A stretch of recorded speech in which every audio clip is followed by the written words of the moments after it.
ஆயுர்வேதம் ஒரு பொக்கிஷம் நம் ஆயுள் நீட்டக்கும் அற்புதம். டாக்டர் ஸ்ரீவர்மாஸ்.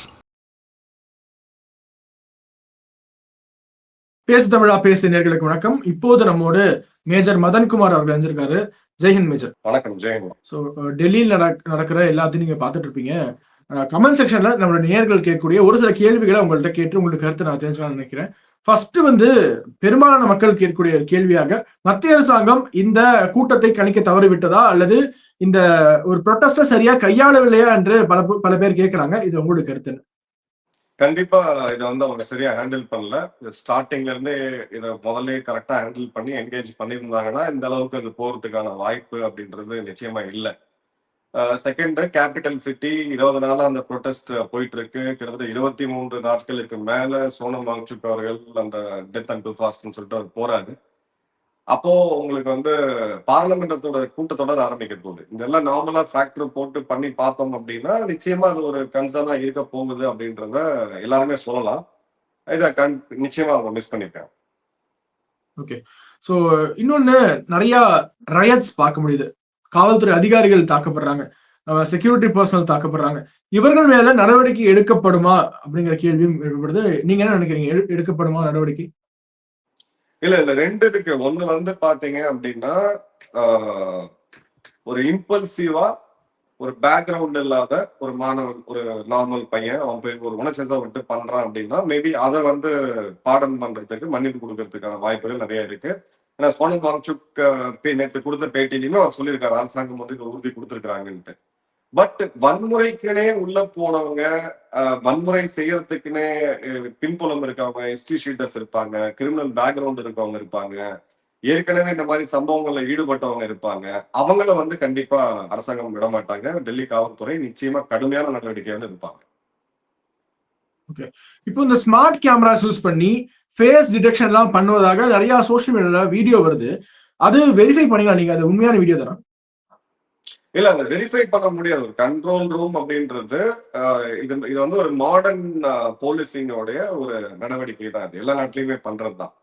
ஏன்னா நாளைக்கு ஒரு பெண்கள் கூடியிருக்காங்க, இளம் பெண்கள் இருக்காங்க, ஏதாவது ஒரு சம்பவம் நடக்குது, ஒரு அசம்பாவிதம் நடக்குது அப்படின்ற போது ஒரு நார்மல் கிரைம் சீன்ல நமக்கு எவிடன்சஸ் எல்லாம் எடுக்க முடியும். அங்க எவிடன்சஸ் கிடைக்காது. சோ மானிட்டர் பண்ண வேண்டிய சிச்சுவேஷன் கண்டிப்பா இருக்கு. போலீசிங் இது மாடர்னைஸ் பண்ணக்கூடிய ப்ராஜெக்ட் ஐ திங்க் 2018 நினைக்கிறேன். அப்பவே இந்த ரெக்கமெண்டேஷன்ஸ் எல்லாமே கொடுத்திருந்தோம்.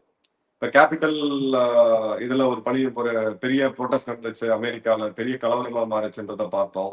அதன் பிறகு அந்த சார்ஜ் ஷீட் எல்லாம் அமெரிக்காவுடைய காவல்துறை 1 வருடம் கழித்து போட்டாங்க. கிட்டத்தட்ட 3 வருடத்துக்கு மேல கேஸ் நடந்து அதன் பிறகு ட்ரம்ப் ஜெயிச்சு வந்த பிறகுதான் அவங்களுக்கு எல்லாம் பொது மன்னிப்பு அப்படின்றத வழங்கினாங்க. சோ இந்த மாதிரியான ஒரு கிரௌட் இருக்கக்கூடிய சிச்சுவேஷன்ல கேமராஸ் கண்டிப்பா போடுவாங்க. அதுல இருக்கக்கூடிய இமேஜஸ் கேப்சர் பண்ணுவாங்க. அது எதுக்குன்னு பாத்தீங்கன்னா செக்யூரிட்டியை என்ஷோர் பண்றதுக்கு. இப்ப அது ஃபர்தரா அவங்க என்ன ஆக்ஷன் எடுக்கிறாங்கன்றத பொறுத்து நம்ம பார்க்கணும். இப்போ மக்கள் கூடக்கூடிய இடத்துல நீங்க பாத்தீங்க அப்படின்னா, ஃபார் எக்ஸாம்பிள் சென்னையில அந்த ஏர் ஷோ நடந்துச்சு. 3 பேர் என்னமோ உயிரிழந்தாங்க. அது பெரிய ஒரு இஷ்யூ ஆச்சு. இங்க வீடியோஸ் வந்துச்சு.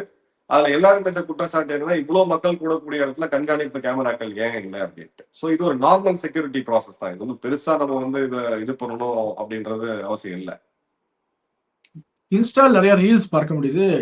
பலரும், இளைஞர்கள் குறிப்பாக, அவங்க மனசுல காவல்துறைக்கு எதிராக, டெல்லி போலீஸ்க்கு எதிரான ஒரு கருத்து தொடர்ச்சியாக விதைக்கப்படுது. எக்ஸசிவ் ஃபோர்ஸ் யூஸ் பண்றாங்க, அதுவும் அப்பாவி மாணவர்கள் மேல. சோ போலீஸ் அடக்குமுறையில் ஈடுபடுறாங்க பீஸ்ஃபுல் ப்ரொடெஸ்டர்ஸ் மேல அப்படிங்கிறாங்க. நீங்க அந்த வீடியோ எல்லாம் பார்த்தீங்களா? டெக்னிக்கலா சொல்லணும் அப்படின்னா ஃபோர்ஸோட மெஷர் என்ன? காவல்துறை ஃபர்ஸ்ட் லெவல் டைமிங்கை ரெஸ்ட்ரிக்ட் பண்ணுவாங்க, இல்ல நீங்க என்ட்ரி எக்ஸிட்டை ரெஸ்ட்ரிக்ட் பண்ணுவாங்க. அது ஃபர்ஸ்ட் லெவல். செகண்ட் லெவல் ஃபோர்ஸை பில்டப் பண்ணி காமிப்பாங்க. இவ்வளவு காவல்துறை ஒரு பெர்செப்ஷன், ஒரு பயத்தை உண்டு பண்றதுக்கு, ஒரு எச்சரிக்கையா எல்லாம் இருக்க, வன்முறையில ஈடுபடக்கூடாதுன்ற அந்த பயத்தை உண்டு பண்றதுக்கு. Third mind lathi charge. அதை பண்ணி எல்லா காவல்துறையும் பண்ணி ஆகணும். இப்ப என்ன பிரச்சனைனா, காவல்துறைக்கு எதிராக ரீல்ஸ் போடுறதுக்கு யார வேணா போடலாம். நீங்க நானு யார வேணா போடலாம். ப்ரொடெஸ்ட்ல கலந்துக்காதவங்களும் போடலாம், எல்லாம் பண்ணலாம். காவல்துறை தரப்புல அவங்க எல்லாரும் தனித்தனிப்பட்ட முறையில போட முடியாது. இந்த இதுதான் எனக்கு நடந்துச்சு, இந்த மாதிரி சுச்சுவேஷன் இருந்துச்சுன்னு சொல்லிட்டு. சுச்சுவேஷன் ரியாக்ட் நீங்க யாருமே உங்க ஜெனரேஷன் நேர்ல பாத்துருக்க மாட்டீங்க. அந்த அனுபவம் இருக்கிறதுனால சொல்றேன். மைல்டு லத்தி சார்ஜ் அப்படின்றது அந்த இடத்துல இருந்து மக்களை வெளியேற்றும் போது ஒரு இம்மிடியேட்டா ஒரு இதை கொண்டு வரதுக்கு, ஒரு ஸ்டெபிலிட்டியை கொண்டு வரதுக்கு. ரெண்டாவது ஹெவி லத்தி சார்ஜ், அதன் பிறகு பாத்தீங்கன்னா கண்ணீர் புகை வீச்சு, அதன் பிறகு தண்ணீர் பாய்ச்சறது எல்லாமே. இது எல்லாமே அந்த ஒரு குறிப்பிட்ட இடத்துல பெரிய சம்பவம் அசம்பாவிதம் நடக்கக்கூடாது அப்படின்றதுக்காக பயன்படுத்தப்படக்கூடிய நார்மல் மெஷர்ஸ் தான். எக்ஸசிவ் ஃபோர்ஸஸ் அப்படின்றது, உதாரணத்துக்கு லத்தி சார்ஜ் ஆர்டர் பண்றாங்க, ஒரு 1/2 hour லத்தி சார்ஜ் நடக்குது, அதுல வந்து ஒரு 1000 பேருக்கு கை கால் உடையுதுன்னா அது ஹெவி லத்தி சார்ஜ், ஒரு எக்ஸசிவ் ஃபோர்ஸ் நம்ம சொல்லலாம். இல்ல துப்பாக்கி சூடு பயன்படுத்துறாங்க, வானத்துல சுட்டாங்க, இல்ல வந்து நேர்ல இப்ப நம்ம தூத்துக்குடி சம்பவத்துல நம்ம பார்த்தோம். இதெல்லாம் வந்து ஒரு தேவைக்கு கொஞ்சம் அதிகமாவே ஃபோர்ஸஸ் வந்து பயன்படுத்தக்கூடிய ஒரு சூழ்நிலை அப்படின்றது அந்த இருக்கக்கூடிய கமிஷனே கூட சொல்லியிருந்தாங்க, அதிகமான ஃபோர்ஸை வந்து காவல்துறை பயன்படுத்திருக்காங்க. ஸோ அந்த வகையில பார்த்தா ஒரு சில இடங்கள்ல அந்த சுச்சுவேஷன் எப்படி இருக்கும்ன்றது அங்க இருக்கக்கூடிய காவல்துறையினருக்கு தான் தெரியும். அங்க இருக்கக்கூடிய பத்திரிகையாளர் அவங்கதான் சொல்ல முடியும் உண்மையாவே அங்க என்ன சுச்சுவேஷன் இருந்துச்சு. ரீல்ஸ்ல என்ன பிரச்சனைனா 30 செகண்ட் 1 நிமிஷம் அப்படின்னு சொல்லி ஒரு கிளிப்பிங் எடுத்து போடுவாங்க. அதுக்கு முன்னாடி என்ன நடந்துச்சு, அதுக்கு அப்புறம் என்ன நடந்துச்சு, அங்க இருக்கக்கூடிய சுச்சுவேஷனை 360 டிகிரி வந்து அப்படி தெரியாது. ஸோ மக்களுக்கு வந்து அதை உணர்ச்சப்பட்டு பாக்குறத விட ஹோலிஸ்டிக்கா பார்க்கணும். நம்பர்ஸ் தான் இன்னைக்குமே ஃபைனலி மேட்டர்ஸ். இந்த ப்ரொட்டஸ்ட்ல எவ்வளவு பேர் காயம்பட்டிருக்காங்க அப்படின்னு பார்த்தா ஒரு அபிஷியலா ஒரு 170 பேர், காவல்துறை தரப்புல ஒரு 90 பேர், 2-3 பேர் கொஞ்சம் சீரியஸா இதா இருக்காங்க. உயிரிழப்பு சம்பவங்கள் எதுவுமே இல்லை. பெருமளவுக்கு ஐசியூல போய் அட்மிட் ஆகக்கூடிய சம்பவங்கள் எதுவுமே இல்லை. சோ ஒரு ரீசனபிளான சோர்ஸ் யூஸ் பண்ணிருக்கிறதால நான் பாக்குறேன். ஓகே, இந்த இன்ஃபர்மேஷன் வார் பத்தி நீங்க உங்களுடைய சேனல்ல கூட பேசியிருந்தீங்க. இன்ஃபோ வார் வந்து ரொம்ப அந்த பக்கம் அதிகமாக ஆன்டி நேஷனலா போடக்கூடியவங்க. நான் கூட நேற்றுக்கு வந்து சோசியல் மீடியால ஸ்க்ரோல் பண்ணும்போது ஒரு 100 ரீல்ஸ் பார்த்தேன். அந்த 100 ரீலுமே வந்து பாகிஸ்தானி ஹேண்டில்ஸ்.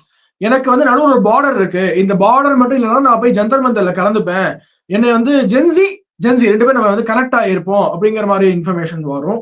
இன்னும் நிறைய நம்மளுடைய இளைஞர்கள் என்ன அவங்கள்ட்ட வந்து ஒரு குழந்தை பூ எடுத்து கொடுக்குது, டெல்லி போலீஸ் வந்து லத்தி சார்ஜ் பண்ற மாதிரி, இப்படி எல்லாம் வந்து பிரெயின் வாஷ் பண்ணி இந்த வருஷம் நீங்க சுதந்திர தினம் கொண்டாட போறீங்களா, இல்ல இந்த வருஷம் சுதந்திர தினமே கிடையாது, பிளாக் டே. சோ இங்க ஒரு டெமோக்ராட்டிக் டெபிசிட்டை கிரியேட் பண்றாங்க அப்படிங்கிற ஒரு குற்றச்சாட்டு இருக்கிறது. இதற்கு நிறைய கமெண்ட்ல வந்து நாங்க எப்படி கான்ட்ரிபியூட் பண்ண முடியும் அப்படின்னு கேட்கறாங்க. சோ பொதுமக்களுக்கு நீங்க சொல்லக்கூடிய கருத்து என்ன? சரி, ஃபர்ஸ்ட் இன்ஃபர்மேஷன் வார்ஃபேர் நல்லா நீங்க கொடுத்து இது பண்ணியிருந்தீங்க. இப்போ பாகிஸ்தான்ல நான் பார்த்தேன், இப்போ நாளைக்கு அந்த வீடியோ வரும், பப்ளிஷ் ஆகும். பாகிஸ்தான்ல லஷ்கர்-இ தொய்பாவை சேர்த்த ஒரு பயங்கரவாதி, ஒரு பப்ளிக் ஃபேஸ் ரஹ்மான் சொல்லிட்டு அவருடைய முகநூல் பக்கத்துல போட்டிருக்காரு, PMML ஒரு லீடர். அதுக்கு அந்த கமெண்ட்ஸ் எடுத்து நீங்க படிச்சு பாருங்க. அவங்க என்ன சொல்றாங்கன்னா, அவர் என்ன சொல்றாருன்னா, இந்தியா உடைய போகுது, மோடி பிஜேபி எல்லாம் சேர்ந்து இந்தியாவை இது பண்ணிட்டாங்க, காக்ரோச் ஜனதா பார்ட்டி வந்து இந்தியாவை இன்னைக்கு அவ்வளவுதான், இனி இந்தியாவோட கதை முடிஞ்சு போச்சு அப்படின்ட்டு. அவங்களுடைய மக்கள் கமெண்ட்ல என்ன சொல்லியிருக்காங்கன்னா, இந்தியா கதைனா நீங்க அப்புறம் பார்க்கலாம், அங்க இருக்கக்கூடிய மாணவர்கள் போராடிட்டு இருக்காங்க, அங்க இருக்கக்கூடிய காவல்துறையினர் வானத்தை நோக்கி சுட்டு கூட அவங்க வந்து பயமுறுத்தல. இங்கே நம்ம ப்ரொட்டஸ்ட் நவம்பர் 4ஆம் தேதி நடந்துச்சு, இதுக்கு முன்னாடி போன வருடம் நடந்துச்சு, ஸ்னைப்பர் ரைஃபிள் யூஸ் பண்ணீங்க, ஆட்டோமேட்டிக் ரைஃபிள் யூஸ் பண்ணீங்க, நிறைய மாணவர்களுடைய பாடி கூட கிடைக்கல, அவங்க குடும்பத்தை ஹராஸ் பண்ணீங்க. சோ இங்க இருக்கக்கூடிய ஜென்சிகள் இதெல்லாம் தாண்டி தான் வந்து போராட்டம் பண்ணணும்னா அவங்க உயிருக்கே உத்தரவாதம் கிடையாது, காட்டு மிராண்டிகளுடைய அரசு நடந்துகிட்டு இருக்கு, நீங்க இந்தியாவை பத்தி எல்லாம் கவலைப்படாதீங்க அப்படின்ற ஒரு கமெண்ட்டும். இதே கதையை நீங்க கடந்த 78 வருடமா சொல்லிட்டு இருக்கீங்க, இந்தியா உடைய போகுதுன்னு சொல்லிட்டு. பாகிஸ்தான் தான் உடஞ்சிருக்குது, இந்தியா எங்கேயோ போயிட்டாங்க, அடுத்தவன் நல்லா இருக்கணும்னு சொல்லி, நல்லா இருக்க கூடாதுன்னு சொல்லி நம்ம சாப்பிட்டு இருக்கும் போது நம்ம நிலைமை என்ன பார்க்கணும்ன்றதான் காமன் சென்டிமெண்ட். பட் நீங்க பார்க்கக்கூடிய அந்த ட்வீட் எல்லாமே ஐஎஸ்பிஆருடைய ஒரு ப்ராபகண்டா அப்படிங்க. அவங்களுடைய ஆனுவல் பட்ஜெட் இன்ஃபர்மேஷன் வார்ஃபேருக்கு மட்டும் அவங்க வந்து டிக்ளேர் பண்ணிருக்கிறது 2000 கோடி. பட்ஜெட்ல மட்டும் டிக்ளேர் பண்ணிருக்கிறது 2000 கோடி. அது தவிர வந்து இன்டெலிஜென்ஸ் சொல்லி சைஃபன் ஆஃப் பண்ணி வேற சில ஃபண்ட்ஸ் எல்லாம் யூஸ் பண்ணுவாங்க. சோ இந்த இடத்துல 3 விஷயம் தான் பொதுமக்களுக்கு நான் சொல்லுவேன். ஃபர்ஸ்ட், உங்களுக்கு வரக்கூடிய வீடியோஸ அப்படியே நம்பிட்டு இன்னொருத்தருக்கு 10 பேருக்கு ஃபார்வர்ட் பண்ணாதீங்க. அது வந்து ஒரு எக்ஸ்போனன்ஷியல் எஃபெக்டா கொடுத்தோம். ரெண்டாவது, இந்த மாதிரி இந்தியாவுக்கு எதிராக வரக்கூடிய செய்திகள் இதெல்லாமே வந்து உடனடியா உணர்ச்சிவசப்பட்டு கமெண்ட் போடாதீங்க. நீங்க கமெண்ட் போட்டு அதை திட்ட ஆரம்பிச்சீங்கன்னா அந்த வீடியோவுடைய அல்காரிதம் பாத்தீங்கன்னா அந்த வீடியோவை மேல எடுத்து கொடுக்கும், அந்த போஸ்ட் வந்து மேல எடுத்து கொடுக்கும். அவங்க உணர்ச்சிகளை தூண்டிதான் அந்த மாதிரியான போஸ்ட் எல்லாம் போடுவாங்க. நம்மளை பொறுத்த வரைக்கும் இப்போ ஆகஸ்ட் 15 ஒரு 140 கோடி மக்கள் வாழக்கூடிய நாட்டுல இந்த மாதிரியான பிரச்சனைகள் தொடர்ந்து இருந்துகிட்டு தான் இருக்கும். இது எந்த நாட்டிலயுமே இல்லாம எல்லாம் கிடையாது. ஸோ இந்திய ஒருமைப்பாடு நம்ம கடந்து வந்த பாதை, இதை நம்ம நினைவுக்கு வந்து இப்ப இருக்கக்கூடிய இந்த ஷேர் பண்ணக்கூடியவங்களுக்கு பாசிட்டிவ் கிரிட்டிசிசம் நீங்க கொடுங்க. தேவைப்பட்ட இடத்துல நீங்க அடிச்சாட வேண்டிய இடத்துல அடிச்சு ஆடலாம், அது வேற விஷயம். பட் அந்த மாதிரி போஸ்டை என்கேஜ் பண்றதை விட்டுட்டு இப்ப இந்த ப்ரொட்டஸ்ட்ல இந்தியாவுக்கு எதிராக எழுப்பப்படக்கூடிய கோஷங்கள், ஒரு பிரதமர் மேல தனிப்பட்ட வன்மம், அந்த ஒரு பிரதமரை கொல்லணும் அப்படின்ற அளவுக்கு இப்போ பேசுறது, இதெல்லாம் வந்து ஃப்ரீடம் ஆஃப் ஸ்பீச்ல எடுத்துக்கவே முடியாது. ஏன்னா ஃப்ரீடம்க்கு வந்து நூற்றுக்கணக்கான வீரர்கள் தியாகத்தை செஞ்சிருக்காங்க, லட்சக்கணக்கான மக்கள் சுதந்திரத்துல இருந்து இனி வரைக்கும் உயிரை கொடுத்திருக்காங்க. ஸோ அந்த ரெஸ்பான்சிபிலிட்டி வர்றதுக்கான இது மூணாவது மிக முக்கியமான விஷயம். இதுல வந்து பதிவு போடுறவங்க தெளிவா ஒரு விஷயம் புரிஞ்சுக்கங்க. இப்ப நீங்க ஏஐ கேமரா டெல்லி போலீஸ் பயன்படுத்துங்களா அப்படின்னு கேக்குறீங்க. என்னுடைய நண்பர்கள் கார்பரேட்ல இருக்கவங்க கிட்ட நான் பேசுறதும் சரி, என்னுடைய துறை ரீதியா வெளிநாட்டில் இருக்கக்கூடிய நண்பர்கள்கிட்ட பேசும்போதும், வேலை வாய்ப்புல உங்க சோசியல் மீடியா ப்ரொஃபைல ஸ்கேன் பண்ணாம உங்களுக்கு வந்து வேலை கொடுக்க மாட்டாங்க. மிகப்பெரிய லெவல்ல இன்னைக்கு இந்த 2 நிமிஷம் இன்ஸ்டா ஃபேமுக்காக நீங்க பண்ணக்கூடிய இந்த மாதிரியான வேலைகள், தேசத்துக்கு எதிராக பேசுறது, இல்ல ஒரு ஜாதிக்கோ, ஒரு இனத்துக்கோ, ஒரு மதத்துக்கோ, இல்ல ஒரு ஆன்டி எஸ்டாப்ளிஷ்மெண்டா நீங்க போடக்கூடிய தரக்குறைவா போடக்கூடிய கருத்துக்களுக்கு நாளைக்கு உங்களுக்கு ஒரு மிகப்பெரிய பாதிப்பை நிச்சயமா கொடுக்கும். உங்களுக்கு அமெரிக்கால விசா ப்ராசஸ்லாம் டீட்டெயில போய் பேசணும்னா தெரியும் அவங்க எந்த அளவுக்கு சோசியல் மீடியாவை பாக்குறாங்கன்ட்டு.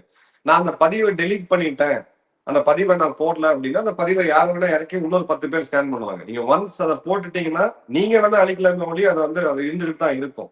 ஸோ இன்னைக்கு இருக்கக்கூடிய நான் கம்பெனிஸ் பேர் எடுக்க முடியாது, பேக்ரவுண்ட் வெரிஃபிகேஷன் கம்பெனிஸ், அவங்களோட நெருங்கிய நண்பர்கள் நிறைய பேர் இருக்காங்க.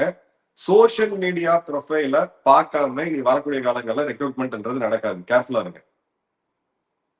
ஒரு காமனான நரேட்டிவ் என்னன்னா, ஒரு மாணவர்கள் தன்னெழுச்சியாக போராடும் போது இதை நீங்க சிஐஏ, டீப் ஸ்டேட் இது மாதிரியான ஒரு சில கிளீஷியடான டேர்ம் சொல்லி நீங்க பிராண்ட் பண்ணி அப்படியே ஒதுக்கிடுறீங்க.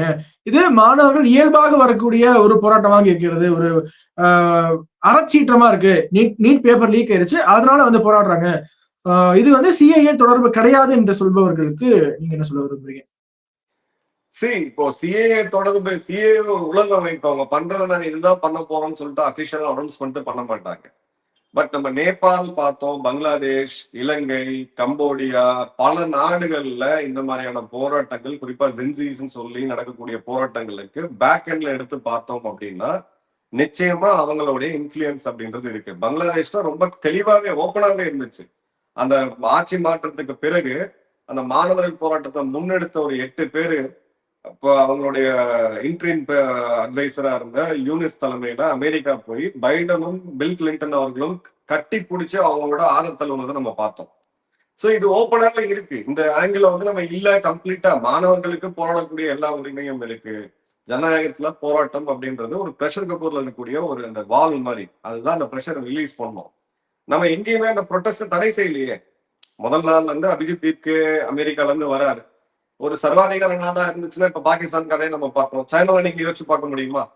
இல்ல இதை வந்து நீங்க ஒரு வேற ஒரு நாட்டுல யோசிச்சு பார்க்க முடியுமா? இஸ்லாமிய நாட்டுல யோசிச்சு பார்க்க முடியுமா? வளைகுடாது பண்ண முடியாது. அவர் வந்து இறங்குறாரு, ப்ரொடெக்ஷன் கொடுக்குறாங்க, ஜந்தர் மந்தருக்கு போறாரு, ப்ரொட்டஸ்ட் அறிவிக்கிறாரு, எல்லாரும் வந்து ஒண்ணு சேர்றாங்க, 24 நாள் அங்க இருக்கிறாங்க. கடைசியா அது வன்முறையில முடியும் போதுதான் இது ஏன் இந்த மாதிரி தடமாறி போகுது அப்படின்ற பாதையை வந்து நம்ம தெளிவா பார்க்க முடியுது. நல்லா கவனிங்க, அரசியல்வாதிகளே டிஸ்கனெக்ட் ஆகிட்டாங்க. எதிர்கட்சிகள் யாருமே போய் அவங்க உட்காந்து போராட்டம் எல்லாம் பண்ணல. எதிர்கட்சிகள் தனியா போயிட்டு அவங்க தனியா போராடுறாங்கன்னு சொல்லிட்டு பாராளுமன்றம் அப்படின்னு சொல்லி அந்த ரூட் எடுத்துட்டாங்க. சோ இப்ப இந்த ஆர்கனைசர்ஸ்க்கு அந்த கண்ட்ரோல் இருக்கணும். அங்க இருக்கக்கூடிய கிரௌடு மேல கண்ட்ரோல் பண்ணக்கூடிய ரெஸ்பான்சிபிலிட்டி. நீங்க போராட்டத்துக்கு வாங்கன்னு நான் கூப்பிட்டு என்னோட அறைகூவல்ல நீங்க வரீங்கன்னா உங்களுக்கு அந்த இடத்துல வந்து கரெக்டான கைடன்ஸை கொடுத்து வன்முறை இல்லாம கொண்டு போகக்கூடிய கடமையும் பொறுப்பும் என்கிட்ட இருக்கு. இல்ல அப்படின்னா நான் வெறும் கூப்பிட வந்து செய்வாங்க, என்ன வேணா நடந்தா யார் வேணா என்ன வேணா பண்ணுவாங்க அப்படின்ற போது அது ரெஸ்பான்சிபிள் கிடையாது. ஸோ கிளியர் கட்டா இதோட ஃபுட் பிரிண்ட்ஸ் வந்து தெளிவா தெரியுது. வந்து நம்ம பெருசா போய் இது பண்ணோம் அப்படின்றது இல்லை. அதே மாதிரியான சென்சேஷன், அதே மாதிரியான டூல் கிட்டு, ஒரே மாதிரியான குளோபல் சப்போர்ட், சடனா இன்ஃபுளுசஸ் எல்லாருமே. நேற்று வரை நீட்டை பத்தி பேசாத திரைப்பட நடிகர்கள் எல்லாருமே இன்னைக்கு வந்து பேசிட்டு இருக்காங்க. இவங்களுடைய திரைப்படங்கள்னால மாணவர்களுக்கு என்ன பாதிப்பு ஏற்படுதுன்றதெல்லாம் ஒரு தனி சப்ஜெக்ட். பட் அதை பத்தி அவங்க டிஸ்கஸ் பண்ண மாட்டாங்க. இது ஏன் வருதுன்ற போது அதுக்கான ஃபுட் பிரிண்ட் அப்படின்றது தெரியும். மேபி இந்த போராட்டத்துக்கு அப்புறம் ஒரு என்கொயரி வந்து வச்ச பிறகுதான் உண்மையான உண்மை என்னன்னு தெரியும். இப்போ இந்த மாணவர் போராட்டமா நம்ம எந்த ஆங்கிள் இதை பாக்குறோமோ அது உண்மைதான். நான் முதல் நாள்ல இருந்து அதான் சொல்லிட்டு இருக்கேன். அரசு மேலதான் நான் தவறுன்னு சொன்னேன். பட் எக்காரணத்துக்கு கொண்டும் இது வன்முறையா போறது, அனார்கியா போயிட்டு தெருவுல வந்து டெமோக்ரஸியை கொண்டு வந்து தீர்ப்பு கொடுக்கறதெல்லாம் வந்து நம்ம நாட்டுல அனுமதிக்கவும் முடியாது. அதுக்கு பெரும்பான்மையான பாப்புலேஷன் அதை அனுமதிக்கவும் மாட்டாங்க. இது ஒரு regime change operation, failed regime change operation எடுத்துக்கலாமா? இல்ல, இது ஒரு அட்டெம்ப்ட் நான் பாக்குறேன். இது ரெஜிம் சேஞ்ச் நான் பாக்கல, ஒரு டிஸ்ட்ரப்ஷனுக்கு அட்டெம்ப்ட். இப்போ 3 முக்கியமான விஷயம் ஜியோ பொலிட்டிக்கலா போயிட்டு இருக்கு. அது வந்து நிறைய பேர் அதை பத்தி பேசல, அதை வந்து பார்க்கல. ஒண்ணு, ரஷ்யா கிட்ட இருந்து ஆயில் வாங்கக்கூடாதுன்றது இந்தியாவுக்கு கடுமையான நெருக்கடி இருக்கு. பட் ஜூன் மாசம் நம்ம வந்து பாத்தீங்க அப்படின்னா கிட்டத்தட்ட $15 பில்லியன் அளவுக்கான ஆயில் நம்ம வாங்கியிருக்கோம் ரஷ்யால இருந்து. இருக்கிறதுலே ஹையஸ்ட். ஏன்னா இந்தியாவோட எனர்ஜி செக்யூரிட்டி இந்தியாவுக்கு முக்கியம். அதே மாதிரி அமெரிக்காவுடைய சைடு எடுக்கணும், பிரிக்ஸ்ல இருந்து இந்தியா வெளியில வரணும், எஸ்சிஓல இருந்து இந்தியா வெளியே வரணும், அமெரிக்காவுடைய சைடு எடுக்கணும்னு சொல்லி அமெரிக்கா ரொம்ப வருடமா இது பண்ணிட்டு இருக்காங்க. அதுல நம்ம வந்து எதிர்த்து நிக்கிறோம். ட்ரேட் டீல், அமெரிக்காவுடைய சைட்ல ட்ரேட் டீல், குறிப்பா விவசாயத்தை பொறுத்த வரைக்கும் அவங்களுடைய ப்ராடக்ட்ஸ் அலோவ் பண்ணணும்னு சொல்லி ட்ரேட் டீல்ல கடுமையான அழுத்தம் இருக்கு. எல்லா நாடுகளுமே அமெரிக்காவுக்கு பயந்துட்டு கையெழுத்து போட்டாங்க. இன்னி வரைக்கும் ட்ரேட் டீல்ல நம்ம சைன் பண்ணல. இந்த 3 ஃபேக்டர்ல இந்தியா மேல ஒரு கடுமையான அதிருப்தியில அவங்க இருக்கிறாங்க. அங்க இருக்கிறது ஒரு ஸ்ட்ராங் லீடர் ட்ரம்ப். அப்போ வேற சில டாக்டிக்ஸ் அவங்க பயன்படுத்துவாங்க. நெகோசியேஷன் டேபிள்ல அவங்க கொண்டு வரதுக்கு வேற சில டாக்டிக்ஸா பயன்படுத்துவாங்க. விசா நம்ம ஏற்கனவே பாக்குறோம், H1B நம்ம ஏற்கனவே பார்த்தோம், 50% டாரிஃப் அந்த இதை நம்ம ஏற்கனவே தாங்கி இருக்கிறோம். இப்ப அதை தாண்டி ஒரு ப்ரெஷர் வரணும் அப்படின்னா உள்ளுக்குள்ள ஒரு ப்ரெஷரை டெவலப் பண்ணும்பொழுது இந்த வேக்யூம் கிரியேட் ஆகும்போது எந்த நாடும் பயன்படுத்தும். ஒரு விஷயத்தை தெளிவா வச்சுங்க, இது வந்து அவங்க மேனுஃபேக்சர் பண்றாங்க அப்படின்றது வேற. இப்படி ஒரு இடத்துக்கு கொண்டு வந்திருக்க கூடாதுன்றதுதான் என்னோட பாயிண்ட். கொண்டு வந்தோம் அப்படின்னா நிச்சயமா அவங்க எல்லா விதமான டாக்டிக்ஸையும் சில செயல்படுத்துவாங்க. உங்களை வந்து நெகோசியேட் பண்ணி உங்களை கொண்டு வரணும், உங்களை வந்து மசிய வைக்கணும் அப்படின்னா இந்த மாதிரியான ஆபரேஷன்ஸ் வந்து நிறைய பண்ணிருக்காங்க. நீங்க சான்ஸ் கொடுக்க கூடாதுங்கிறீங்க. You don't have to give the chance to देमங்கறீங்க. ஆமா, நம்ம இன்டர்னல் சிஸ்டம்ஸை வந்து நம்ம எஃபெக்டிவா வச்சிருக்கோம். இந்த கவர்மெண்ட்ல நம்ம வைக்கக்கூடிய மிகப்பெரிய கிரிட்டிசிசம் என்ன அப்படின்னு பாத்தீங்கன்னா கம்யூனிகேஷன். இவங்க மினிஸ்டர்ஸ் பாத்தீங்கன்னா கிட்டத்தட்ட பாதி பேர் அவங்க வந்து ஒரு டைரக்ட் கம்யூனிகேஷன்ல இல்ல. நேத்தும் நைட்டு 11:56 பிரதமர் வந்து நேரடியா பேசக்கூடிய ஒரு சூழ்நிலை இருக்கு. இதுக்கு நடுவில் ஒரு மினிஸ்ட்ரி இருக்கு, இன்ஃபர்மேஷன் பிராட்காஸ்டிங் சொல்லிட்டு. அவங்க எந்த இப்ப டெல்லி போலீஸை டிஃபெண்ட் பண்றதுக்கு அவங்க ட்விட்டர் ஹேண்டல்ல அவங்க டிஃபெண்ட் பண்ணிட்டு இருக்காங்க. அது போலீஸோட வேலை கிடையாது. இன்ஃபர்மேஷன் அண்ட் பிராட்காஸ்டிங் அர்த்தம் என்ன? சரியான தகவல்களை மக்களை கொண்டு போய் பிராட்காஸ்ட். இப்ப நம்மளோட Akashvani, all India radio, Doordarshan, பட்டி தொட்டில ரீச் இருக்கு. நம்ம எப்படி லீவரேஜ் பண்றோம்? ஒண்ணுமே கிடையாது. அந்த சைடு எஃபெக்டா போயிட்டு இருக்காங்க. இன்ஸ்டால இவ்வளவு வைரல் ரீல்ஸ் இருக்குது, இவ்வளவு பொய் செய்திகள் வருது, இவ்வளவு ப்ராபகண்டா போயிட்டு இருக்கு. என்ன மாதிரியான லீகல் ஆக்ஷன்ஸ், பிளாட்ஃபார்மை கூப்பிட்டு நம்ம எப்படி வந்து இது பண்ணோம்? அமெரிக்கா டெத் ஃபார் அமெரிக்கா அப்படின்னு சொல்லி ஒரு ஹேஷ்டாக் ட்ரெண்ட் ஆகும்போது உடனடியா மெட்டா நிறுவனத்தோடைய முக்கியமான அதிகாரிகள் சம்மன் பண்ணப்பட்டு அது யாரெல்லாம் அந்த ஹேஷ்டாக் போட்டவங்களோ மாஸ் லெவல்ல ஐடிஸ் ரிமூவ் பண்ணாங்க. அதே மெட்டா நிறுவனத்தோடைய அதிகபட்சமான சப்ஸ்கிரைபர்ஸ், அதாவது அவங்களுடைய பிசினஸ் பாத்தீங்கன்னா இந்தியாவில தான் இருக்கு. யார் இதை டேம் பண்றது? யார் இதை கொஸ்டின் பண்றது? இதே மெட்டா நிறுவனம் கூகுள் நிறுவனத்தை சிங்கப்பூர்ல இருக்கக்கூடிய பாராளுமன்றத்துல சம்பன் பண்ணி அங்க இருக்கக்கூடிய எம்பிஸ் வந்து கிழிச்சு தங்க விட்டாங்க. உங்களோட சீக்ரெசி என்ன, ட்ரேட் ஃபேர்னஸ் என்ன, உங்களுடைய அல்காரிதம் எப்படி டிரைவ் பண்ணுதுன்னு சொல்லிட்டு. இந்தியாவில அந்த மாதிரியான எந்த ஒரு சிஸ்டமும் கிடையாது. ஆபரேஷன் சிந்தூர்ல மிகப்பெரிய பாடத்தை நம்ம படிச்சோம். களத்துல இருந்து வந்து ஒரு யுத்தத்தை வெற்றி பெற்றுட்டு இணையத்துல வந்து இந்த யுத்தத்தை வந்து வெற்றி பெற்றமா அப்படின்னு இந்தியாவில் இன்னைக்கு பல ஸ்கூல்ஸ்ல போகும்போது கேள்வி வருது. இந்த இடத்துலயும் மீண்டும் அதே மாதிரியான ஒரு இது. இந்த இடத்துல இந்த துறை மாறணும். அமைச்சர்கள் இவங்க எல்லாருமே அந்த இன்ஸ்டா வந்து நீங்க இன்னைக்கு பைபாஸ் பண்ணிட்டு போக முடியாது. குறிப்பா எம்ஐடில மிகப்பெரிய ரிஃபார்ம்ஸை கொண்டு வந்தாதான் ஃபியூச்சர்ல இந்த மாதிரியான இடத்துல நம்ம கவுண்டர் பண்ணக்கூடிய ஒரு இடத்துல இருக்கு. நிறைவாக எப்போ வந்து நம்ம பீஸ் எதிர்பார்க்கலாம்? ஒரு அமைதி திரும்பும் டெல்லியில எப்போ எதிர்பார்க்கலாம்? இல்ல, இப்போ இது அமைதி இப்போ தற்காலிகமா வந்திருக்குது. பட் நான் பார்த்த என்னுடைய பார்வை எடுத்தீங்கன்னா they smelled blood. இதை வந்து அவ்வளவு சீக்கிரம் இதை விட்டுற மாட்டாங்க. இந்த பாராளுமன்றத்தோட முடிகிற வரைக்கும் இது வந்து போகும். ஏன்னா இப்ப அடுத்தது FCRA பில் கொண்டு வர போறாங்க, டீலிமிட்டேஷன் வர இருக்குது. இது எல்லாத்தையுமே வந்து இவங்க முன்னெடுத்து, ஏன்னா ஒரு செட்டப் அவங்களுக்கு ஏற்கனவே கிடைச்சிருச்சு, ஒரு சிறு வெற்றியும் டாக்டிக்கலா அவங்களுக்கு வந்து கிடைச்சிருக்கு. சோ இதை வந்து அடுத்தடுத்து இதை கண்டினியூ பண்ணக்கூடிய வேலையை பார்ப்பாங்க. உதாரணத்துக்கு CA ப்ரொடெஸ்ட் நம்ம பார்த்தோம் ஷைன்பாக்ல, கிட்டத்தட்ட 2-3 மாசத்துக்கு போய் அப்புறம் கோவிட் வந்ததுனால அது வந்து நீடித்து போகக்கூடிய ஒரு சூழ்நிலைன்றது வருது.